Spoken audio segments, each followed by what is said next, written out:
संतोष academy पे आज हम लोग जानेंगे वॉइस के बारे में, जिसको हिंदी में वाच्य कहते हैं। इसका परिभाषा क्या है कि जिस क्रिया से यह पता चले कि किसी वाक्य में कर्ता, कर्म या भाव में किसी एक की प्रधानता हो उसे वाच्य कहते हैं। क्रिया हो, कर्म हो या भाव हो, किसी एक की अगर प्रधानता जिसमें होगी उसे ही हम लोग क्या कहते हैं? वाच्य कहते हैं। इंग्लिश में क्या कहते हैं? वॉइस कहते हैं। ठीक है। वॉइस कितने प्रकार के होते हैं? तो सर वॉइस 3 प्रकार के होते हैं। एक में आपका हो जाएगा कर्तरी वॉइस, जिसको इंग्लिश में हम लोग कहते हैं एक्टिव वॉइस। ठीक है। 2 में है आपका कर्मवाद, जिसको हम लोग इंग्लिश में क्या कहते हैं? पोसेसिव वॉइस कहते हैं। और 3 में आपका हो जाएगा भाववाच्य, जिसे हम लोग इंप्रेसिव वॉइस कहते हैं। ये 3 प्रकार के होते हैं। वॉइस कितने प्रकार के होते हैं? तो 3 प्रकार के होते हैं। कितने प्रकार के होते हैं बाबू?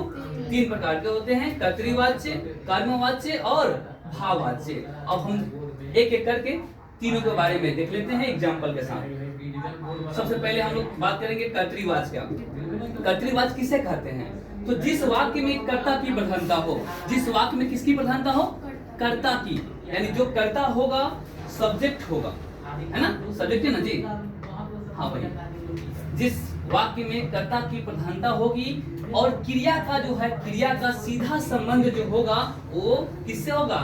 कर्ता से होगा, उसे ही हम लोग क्या कहते हैं? कर्तरीवाच्य कहते हैं। जैसे में देखते हैं राम पत्र लिखता है, तो पत्र लिखना मेरा क्या हो गया? क्रिया हो गया। और क्रिया का काम यानी लिखने का काम कौन कर रहा है? तो राम कर रहा है। कौन कर रहा है जी? राम कर रहा है। इसलिए राम मेरा क्या हो जाएगा? कर्तरीवाच्य हो जाएगा। क्या हो जाएगा बाबू? कर्तरीवाच्य हो जाएगा। मोहन गाना गाता है, तो गाना मेरा क्या हो गया? क्रिया हो गया। और गाने का काम कौन कर रहा है? तो मोहन कर रहा है, इसलिए मोहन क्या हो जाएगा? कर्तरीवाच्य हो जाएगा।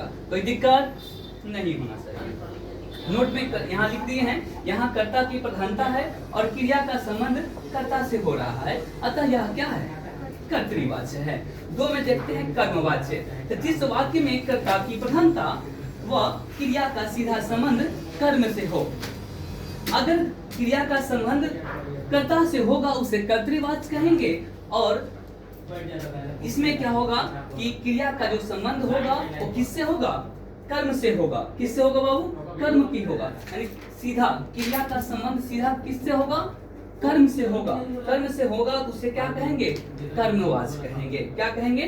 कर्मवाच्य कहेंगे। जैसे राम रेलगाड़ी से दिल्ली जाता है।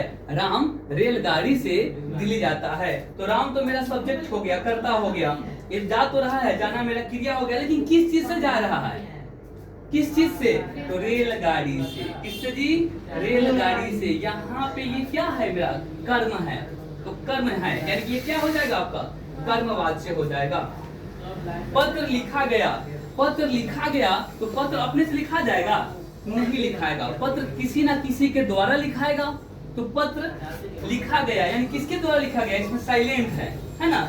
ये द्वारा इसमें क्या है? लुप्त हो गया है। पत्र लिखा गया। दूध पिया गया, दूध अपने आप से थोड़े पी लेंगे, किसी के द्वारा पिया जाएगा।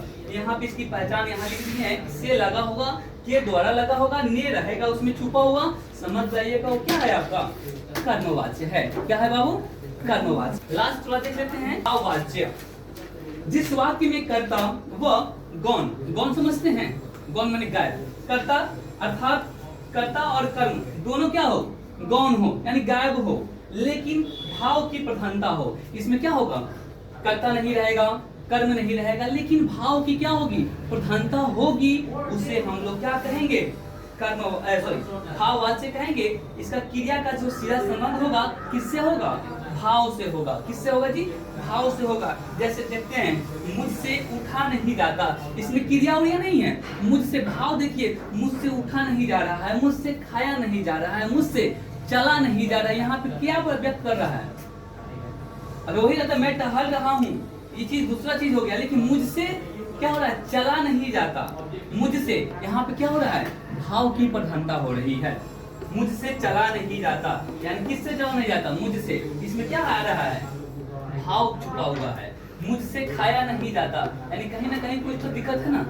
भाव छुपा हुआ, इसको भाव को देखना है। तो जैसे भाव दिखा दे उसे क्या कहेंगे? भाववाच्य कहेंगे।